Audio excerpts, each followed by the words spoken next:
These few months, I've started picking up longboarding just to get myself into a more interesting exercise regime during this COVID season.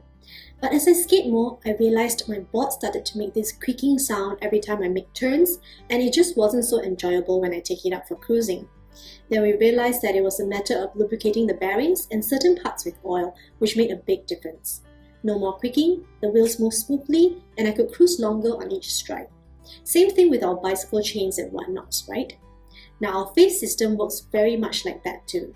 There are so many gears running in our lives: work, school, tending to our family, friendships, church servings, and such.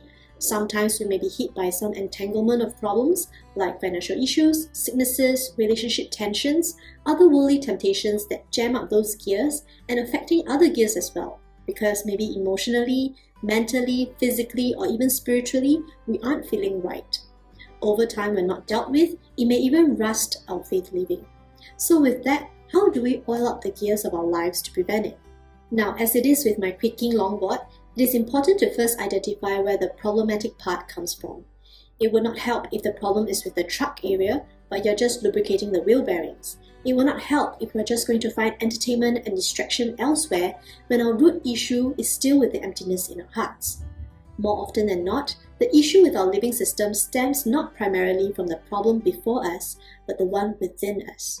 As Proverbs 27:19 says, "As water reflects the face, so one's life reflects the heart."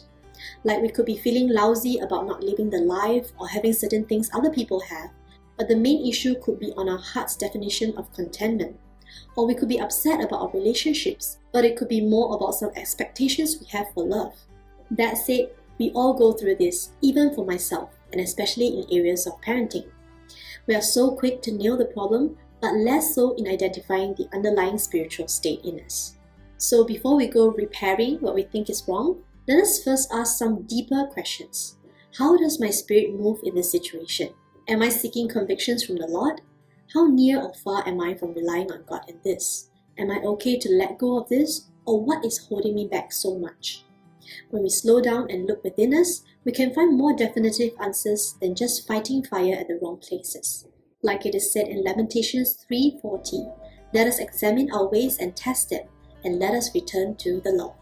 So once we have figured out the real parts of our lives that are pulling our faith down, we have to oil it with a targeted spiritual intervention. Like for myself, I often find that the part of my life that causes me to waver in faith is with my kids. When they're sick, when they're throwing tantrums, don't want to shower or pack up their toys, my emotions can get all over the place. So knowing where my gears jam up helped me to be more wary about checking in on my spirit more often in these areas. Like before I prep them for school, or on weekend mornings, I will do a prayer, put on some Christian music on the speakers, or have my own quiet time before the battle of my heart begins. So brethren, think about these areas or gears in your life that tend to jam up or are getting rusty, and be more intentional about going back to the Word, to God's counsel, and to get back our fixed perspective on how to handle our heart and mind. So on oiling our gears, like I said, it has to be with God's intervention, and God provides many channels to intervene and aid us through the repairing process. Now I know that many of us have our churches taking their messages online or fellowshipping via Zoom or calls. It would be best for us to be in the presence of God's church and people, so I would say continue to be immersed in church living, taking in weekly sermons and cell group sharing to see evidences of the Lord's work on people other than yourself and your family. That is expanding our spiritual lenses and being more outward looking, especially during these times where social interactions are greatly cut down. Then when it comes to our inward spiritual living, we have to continue oiling it with the Word. No surprise there, but this is the most effective yet hardest one to sustain for many.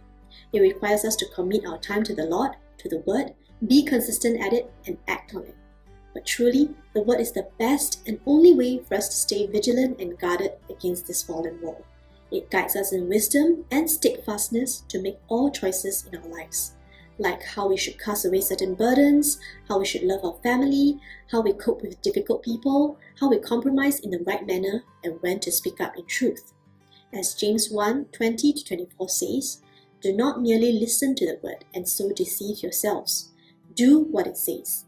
Anyone who listens to the word but does not do what it says is like someone who looks at his face in a mirror, and after looking at himself, goes away and immediately forgets what he looks like. So we have to get into the Word, meditate on it, and live it out to have this vibrant faith living. How we can do it can take on different forms. These days, I find my nighttime devotion with my kids really fulfilling as we talk about God's story and apply it to the things they share about on friends, loneliness, jealousy, and fights. It makes God real for them and not just the God of the Bible. Similarly, when we keep reading the Word, internalizing it, and put it into life application, it doesn't feel like you have to sustain it, but becomes a blessed rhythm that is integrated into your whole living system. Brothers and sisters, may we all be more aware of where our gears in life jam up and start oiling it frequently with the Lord's truth so that our faith continues to keep those gears running in the certainty of God's presence and perfect will. God bless.